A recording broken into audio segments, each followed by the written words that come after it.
Bonjour et bienvenue pour ce nouveau webinaire dédié à l'immobilier de La Française. On vous avait retrouvé il y a quelques semaines pour un webinaire dédié à l'immobilier de santé. Nous avons souhaité, avec les équipes de La Française, REM en particulier, faire un point d'étape en ce milieu d'année 2023 qui, comme vous le savez, est une année très particulière pour l'immobilier.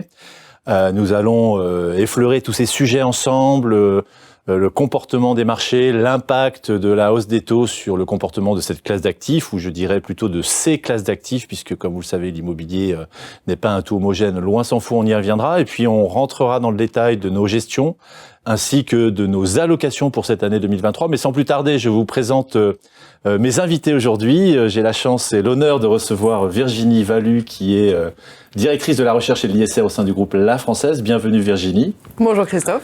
Bonjour Virginie, ainsi que Guillaume Allard. Donc Guillaume, bonjour, tu es directeur général adjoint de La Française REM. Bienvenue pour ton premier webinaire parmi nous, je suis ravi de te recevoir. Bonjour Christophe et ravi également d'être parmi vous. Voilà, donc on est ravis de vous retrouver et sans plus tarder, on va vous proposer un webinaire qui va démarrer par un point macro sur la situation immobilière. C'est important en cette année 2023 inédite pour cette classe d'actifs. Donc sans plus tarder, je vais m'adresser à Virginie pour que tu nous dresses un tableau de la situation des marchés de l'immobilier en ce début 2023 au regard d'un contexte inédit.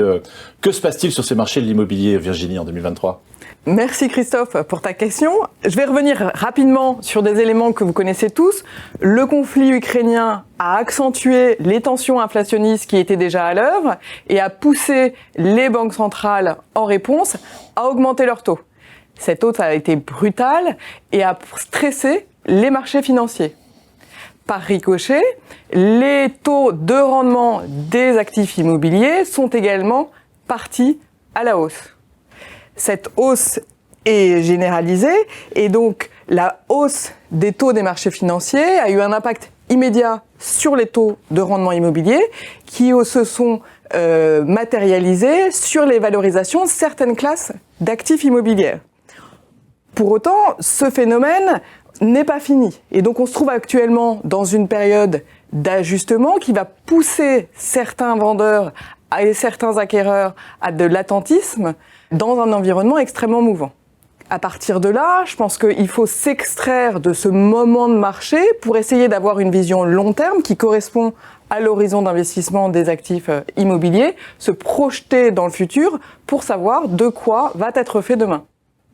Demain, ce qu'on prévoit à court moyen terme, c'est une inflation qui va revenir autour de 3% après avoir connu des hausses très significatives, probablement 2023 et également 2024. Or, vous le savez que les actifs immobiliers vont venir capter l'effet positif de l'inflation à travers l'indexation des loyers. Ce qui veut dire que si on se projette, l'effet positif de l'indexation des loyers va venir gommer l'impact négatif de la hausse des taux. Donc oui, actuellement, les marchés immobiliers sont chahutés par la hausse des taux des rendements financiers, mais à long terme, les fonds immobiliers qui sont correctement gérés devraient tenir leurs promesses, c'est-à-dire la distribution d'un rendement régulier et la préservation de la valeur dans le temps. Je pense que si on se projette à long terme, il est aussi important de s'extraire donc de ce moment, comme je disais, de ce phénomène qui est somme toute assez conjoncturel, et de chercher à identifier les forces qui vont façonner le marché de manière assez structurelle. Et parmi ces forces, bien évidemment, je pense à la prise en compte des critères extra-financiers et notamment à la prise en compte de la performance énergétique et environnementale des actifs. Je sais qu'il est difficile pour certains de mesurer l'impact que peut avoir la prise en compte de ces critères extra-financiers, mais je pense que tout le monde est au courant que sur le marché résidentiel, il ne sera bientôt plus possible de louer ou de vendre des actifs qui ont un DPE inférieur à E en 2034 et inférieur à G dès 2025. En Île-de-France, ça représente 2,3 millions de mètres carrés. C'est 55% du parc locatif privé. Donc cela va avoir des conséquences significatives. J'en vois deux essentielles. La première, c'est que la valorisation des actifs qui ont un DPE énergivore, la valorisation des actifs va subir une décote importante qui va être à minima égale au coût des travaux pour emmener ces actifs vers un DPE élevé. Mais faire ces travaux peut s'avérer très compliqué, parfois même impossible. Donc on va avoir une concentration de la demande sur les actifs qui présentent les DPE les plus vertueux, et cette concentration de la demande, elle va soutenir la valorisation de ces actifs. Et donc si on n'a pas la même obligation sur le marché tertiaire, on a nous aussi une loi qui nous encadre, qui est le dispositif éco-énergie tertiaire, qui poursuit les mêmes objectifs et qui nous demande d'atteindre des objectifs extrêmement ambitieux. Et donc on s'attend à avoir aussi une polarisation des marchés immobiliers avec d'un côté des actifs dont la valorisation va être soutenue par leur bonne performance environnementale et énergétique, et d'un autre côté des actifs qui vont connaître des décotes très importantes parce qu'ils n'auront pas pris suffisamment tôt ces critères extra-financiers.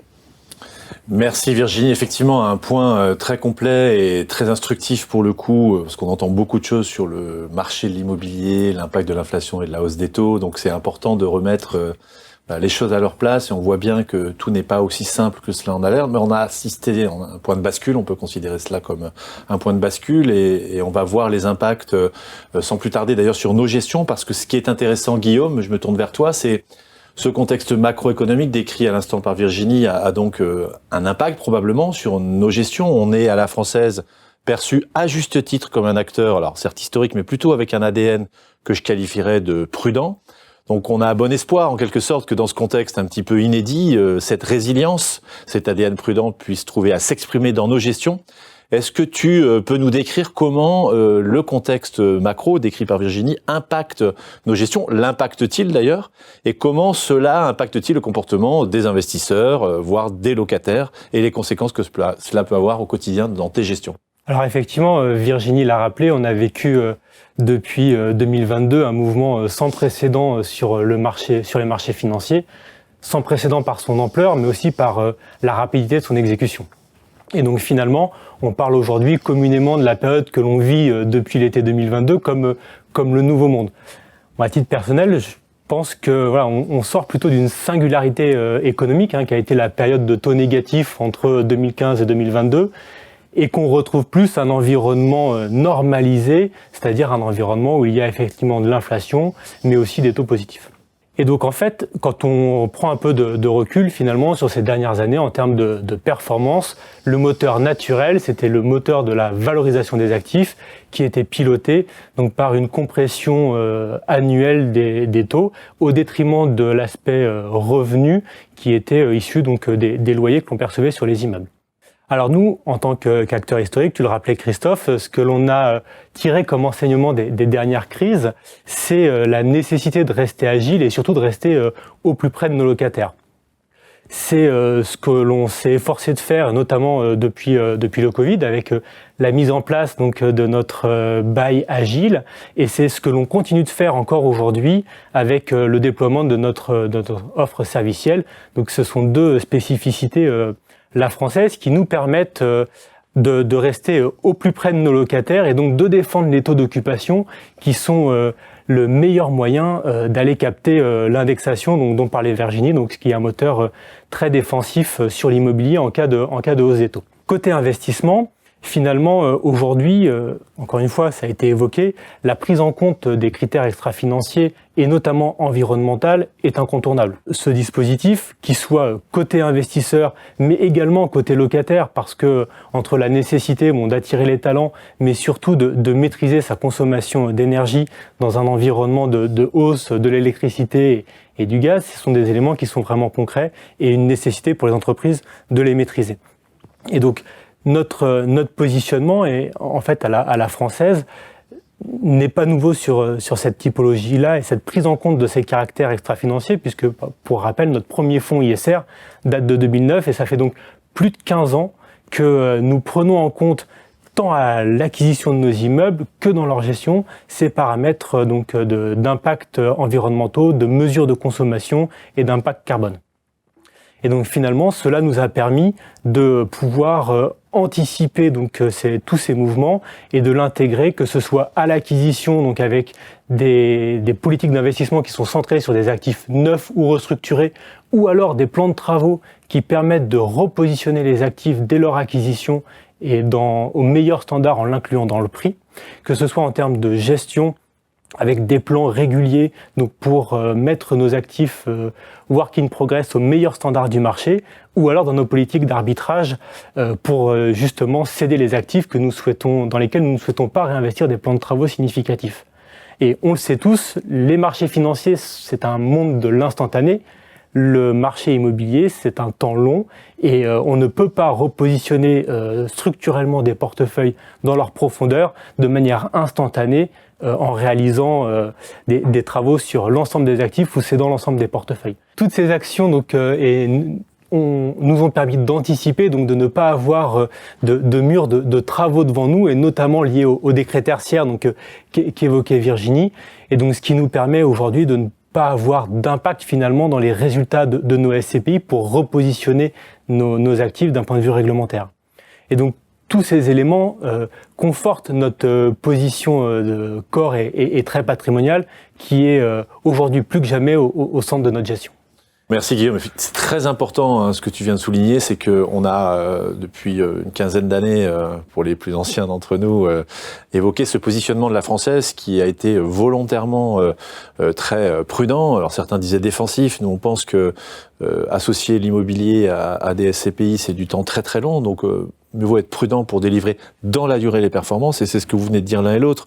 La macro et la gestion opérationnelle au quotidien de nos fonds traduit cette conviction très forte que nous avons que, l'immobilier c'est un temps très long, que les secousses qu'on peut avoir effectivement en 2022/2023 ne faut que confirmer ce qu'on dit depuis des années. Il faut intégrer l'ESG dans la gestion immobilière. Il faut faire attention aux relations avec les locataires. On l'avait vu pendant le Covid, l'accélération de la crise énergétique, pour le citer que cet aspect-là, a renforcé cette approche. Et donc, on arrive à tirer notre épingle du jeu, je dirais, dans ce contexte très particulier. Mais pour aller un petit peu plus loin, parce que j'entends vos propos, hein, à l'un comme à l'autre, donc plutôt rassurant globalement dans un contexte inédit, une nouvelle fois. Mais si on rentre un petit peu plus dans le détail, moi je me fais aussi l'écho des partenaires qu'on rencontre tous les jours et qui nous font confiance depuis bientôt 40 ans. Il y a une question quand même qu'on doit tous se poser et que je vais vous poser bien évidemment, c'est au-delà du constat, qui est plutôt globalement rassurant, y compris dans la gestion de nos fonds, il y a un sujet qui revient de manière très régulière, c'est lorsqu'on rentre dans le détail des allocations qu'on propose, des convictions qu'on peut avoir, c'est le sujet du bureau. Donc, vous me voyez arriver, bien évidemment, ce sujet du bureau, il n'est pas nouveau. Pendant le Covid, on a beaucoup expliqué télétravail et son impact sur la consommation de mètres carrés de bureau. Alors, du coup, je vais me retourner vers toi, Virginie. Est-ce que tu peux nous dire si, pour être un petit peu provocateur, alors on a déjà parlé, mais est-ce que c'est la fin du bureau? Est-ce qu'il faut faire moins de bureaux? Ou est-ce que c'est un petit peu plus complexe que ça, en réalité, dans les faits? Alors bien sûr, et merci de me donner l'occasion de prendre la parole sur ce sujet, parce qu'on entend énormément de choses à propos du bureau, mais souvent les commentaires qu'on entend sont plutôt basés sur du sentiment que sur de données factuelles. Et je pense qu'il est très important d'introduire de la nuance dans nos analyses. Moi j'ai le sentiment qu'on assiste à un office bashing totalement généralisé qui emporte tout sur son passage. Alors que qui peut raisonnablement croire que les entreprises vont se passer de bureaux à l'avenir? Du côté des entreprises, on sait bien que le bureau est le lieu du collectif par excellence, c'est-à-dire le lieu où on peut diffuser les valeurs de notre entreprise. C'est aussi le lieu où naissent les idées innovantes. Et du côté des salariés, on se rend compte que le bureau est plébiscité pour le lien social qu'il offre, pour autant qu'il offre tout ce qu'il faut en termes de confort et de service. Donc là, je suis encore dans le sentiment et je vais vous donner quelques données factuelles en commençant par le taux de vacances. Le taux de vacances de Paris Intramuros, fin mars 2023, c'est 3,5%. Et ce taux de vacances aussi bas n'est pas l'apanage uniquement de l'Île-de-France puisqu'il est de 3,9% dans les localisations centrales de Francfort, de 4,2% à Berlin, 4,7% à Amsterdam. On voit donc que c'est un phénomène généralisé. Ce que vous n'avez peut-être pas en tête, c'est qu'un taux de vacances à l'équilibre, il tourne autour de 5-6%. Ce qui veut dire que dans les localisations centrales, on est en situation de sous-offre sévère. Alors certes, et ça c'est tout à fait vrai, ce n'est pas le cas de tous les marchés de bureaux. On a certains marchés, principalement dans les périphéries, qui affichent des taux de vacances supérieurs à 15%. Donc là, on est dans une situation très différentes. Mais il existe des localisations donc, où la demande est excédentaire par rapport à l'offre. Et dans ces zones-là, où la demande est supérieure à l'offre, on va assister à des pressions haussières sur les loyers qui se matérialisent. Ainsi, par exemple, si je prends le loyer prime à Amsterdam, on est passé en un an de 460 à 495 €. À Berlin, on est passé de 498 à 522 €. Et en 2023, à Paris, on a eu plusieurs signatures qui se sont effectuées à des valeurs autour de 950 et de 1000 €. Donc, sans nier le fait que certains marchés immobiliers connaissent des vraies difficultés avec des taux de vacances importants et des pressions baissières sur les loyers, avec même des questions sur le devenir de certains immeubles de bureaux obsolètes qui ne répondent plus à la demande des utilisateurs, je tiens à souligner que certains marchés immobiliers continuent à être correctement orientés avec des actifs de dernière génération qui répondent aux nouvelles attentes des utilisateurs. Effectivement, c'est central. Hein. On entend beaucoup de choses et tu clarifies certains points. C'est très important. Comme dans tous les marchés de l'immobilier, de mon point de vue, effectivement, il y a des gagnants et des perdants, en quelque sorte. Tout le métier d'un asset manager tel que la Française, c'est d'aller extraire de la valeur des marchés, quel que soit le contexte. Et donc, on fait tourner les portefeuilles quand cela est nécessaire.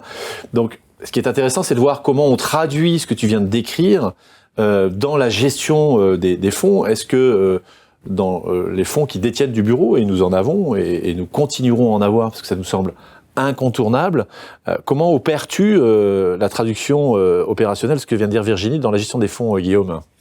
Alors effectivement, il y a 2 points.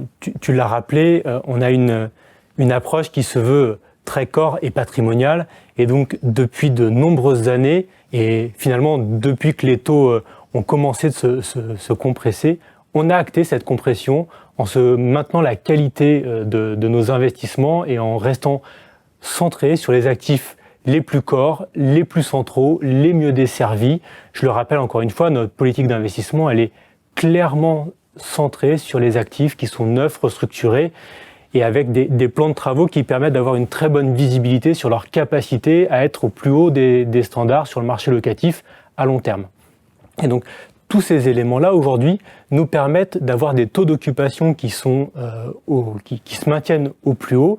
Et lorsque l'on a des locataires qui, parce qu'ils ont des rationalisations, enfin on entend parler du flex office et du télétravail, et c'est une réalité pour tout le monde, mais néanmoins, un actif qui est situé, je prends l'exemple de Paris, au pied du métro, capte beaucoup plus facilement une demande locative en cas de départ qu'un actif qui est très mal desservi, qui est obsolète et qui n'est pas capable de répondre aux nouveaux usages des locataires.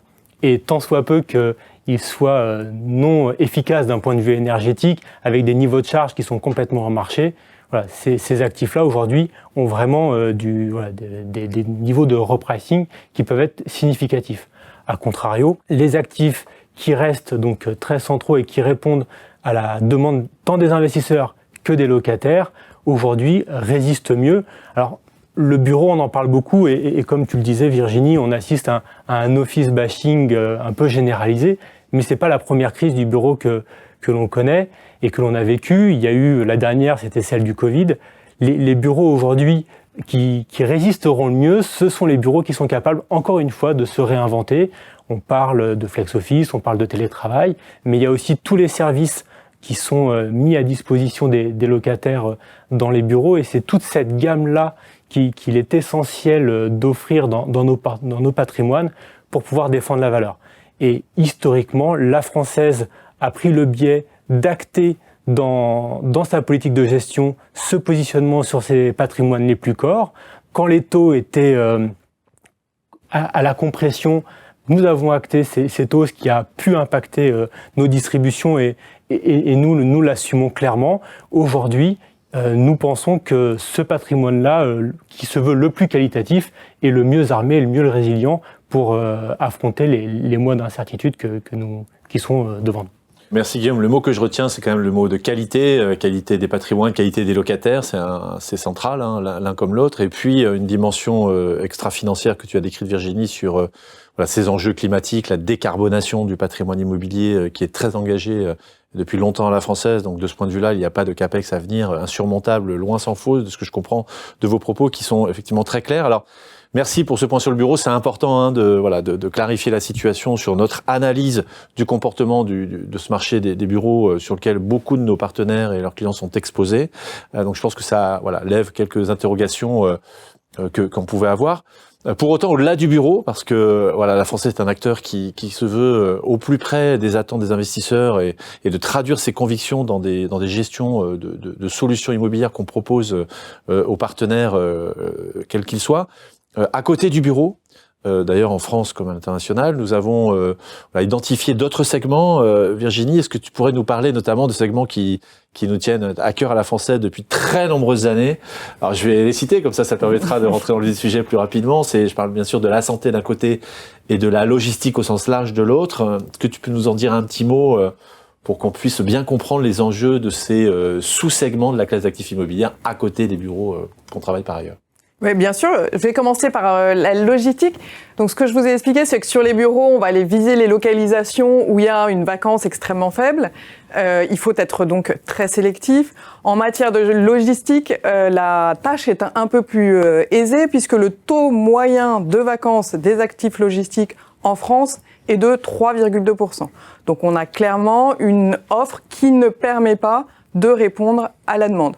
Si je me projette un peu sur l'offre future, on peut rester confiant puisqu'on a deux éléments qui vont venir limiter cette offre future. Un élément conjoncturel qui est la hausse des coûts de construction et puis un élément plus structurant qui est celui de politique de sobriété foncière, dit autrement la politique de zéro artificialisation. ZAD pour les intimes. Exactement, elle vient soutenir la valorisation des actifs et elle vient donner une prime à l'existant. Donc sur le marché logistique, on a donc une offre limitée qui devrait le rester dans le temps et une demande qui reste solide en raison de la réorganisation des schémas logistiques, donc d'une demande qui est nourrie notamment par une forte volonté de relocaliser une partie des processus de production des biens et des équipements. Et cela va venir générer une demande sur des locaux d'activité, sur des locaux de stockage et puis sur des locaux plus industriels, plus classiques. Merci Virginie. La logistique, effectivement, une thématique qui s'impose depuis quelques années dans les allocations de nos partenaires et on comprend bien pourquoi. Ça n'est pas la seule thématique. Je crois que la santé émerge également comme incontournable. Tu peux nous en dire un mot, s'il te plaît ? Bien sûr. Donc, très rapidement, les actifs de santé sont des actifs démographiques par excellence. Cela veut dire qu'on sait que la demande va évoluer de manière extrêmement prévisible, nourrie par le vieillissement de la population et un recours aux soins accru. C'est une classe d'actifs qui présente un profil défensif avec un couple rendement-risque toujours très attractif. Et permettez-moi d'ajouter que quand vous investissez dans un fonds immobilier qui finance des infrastructures médico-sociales, vous permettez de répondre à un enjeu sociétal majeur qui est celui de permettre aux exploitants de concentrer leurs ressources sur leur mission première, qui est de soigner à tous âges, en tout endroit. Merci Virginie. Effectivement, la santé est une thématique qui confirme sa décorrélation des autres classes d'actifs notamment. À cet effet, je me retourne vers toi Guillaume pour traduire de manière plus opérationnelle dans les gestions ce que nous faisons, notamment dans la santé. Alors on va pas être trop long sur la santé puisque nous avons eu la chance de faire un webinaire dédié à cette thématique avec Jérôme Valade il y a quelques semaines, mais voilà, la thématique se poursuit au travers d'un fonds que nous gérons. Est-ce que tu peux nous dire ce qui se passe dans le fonds à mi-2023 ?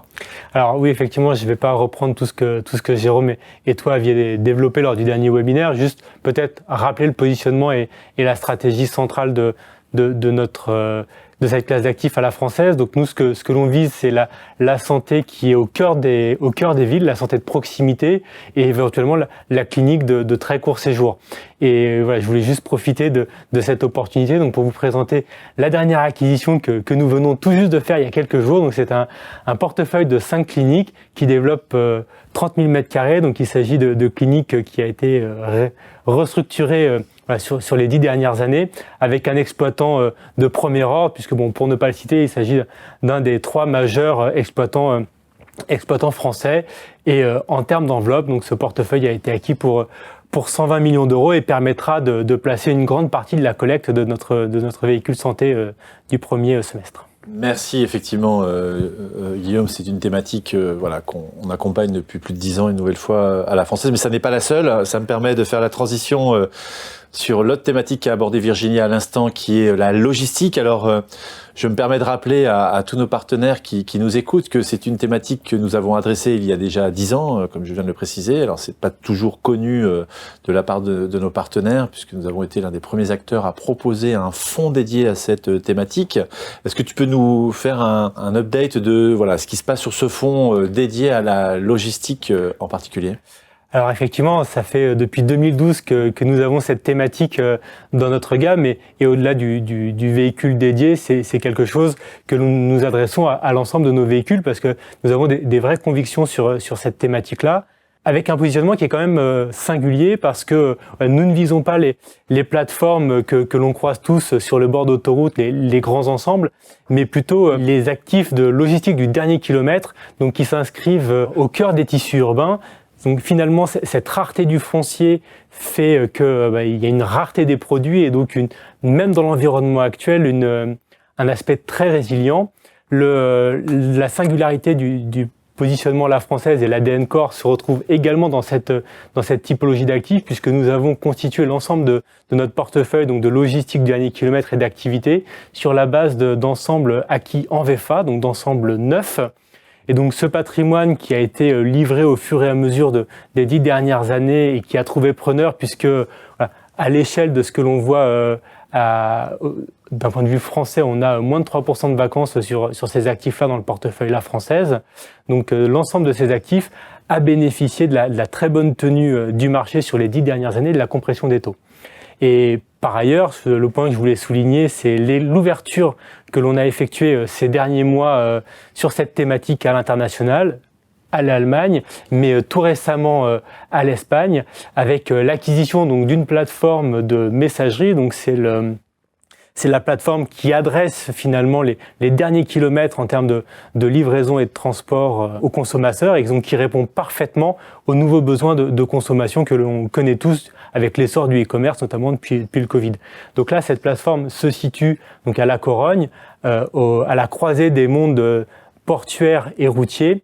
Donc c'est une plateforme de 10 000 m² qui est louée pour une période ferme de plus de 10 ans à l'acteur mondial qu'on ne citera pas du e-commerce. Donc tout ça nous permet d'avoir quand même une très bonne visibilité sur les cash flows et encore une fois un positionnement d'un point de vue valeur qui se veut le plus résilient possible.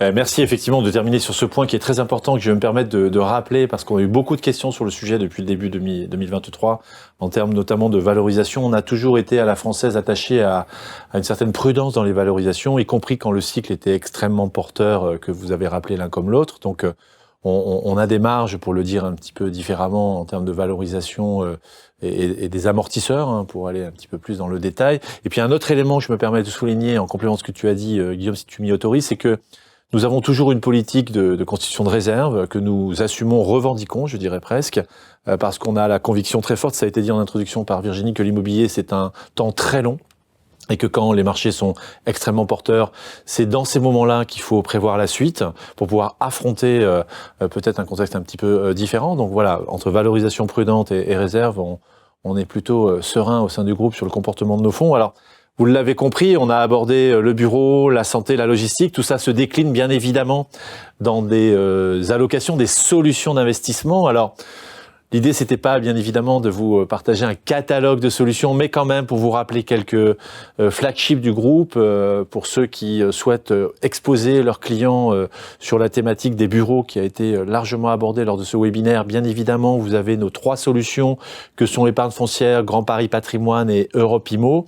Et puis, pour ceux qui veulent diversifier en même temps leurs allocations immobilières, vous retrouvez LF Avenir Santé pour la santé et LF Opportunité Immo, bien évidemment, pour toute la dimension logistique que tu viens d'aborder à l'instant, Guillaume. en ce début de période estivale, puisque nous sommes début juillet. On tenait à vous remercier pour votre fidélité une nouvelle fois, hein, sans cesse réitérée depuis une quarantaine d'années. Et au nom des équipes du groupe La Française, on vous souhaite un très bel été. Donc Virginie et Guillaume, je sais, se joignent à moi pour vous souhaiter une très heureuse trêve estivale. Et puis surtout, vous donner rendez-vous dès début septembre, puisque ce webinaire est un moment qu'on veut ancrer dans la durée de manière régulière pour vous faire partager nos analyses, nos convictions sur cette thématique qui nous est très chère au sein du groupe La Française, qu'est l'immobilier, et je sais que c'est également votre cas. Donc, bel été à toutes et à tous, et rendez-vous en septembre. Merci beaucoup. Merci Christophe. Merci.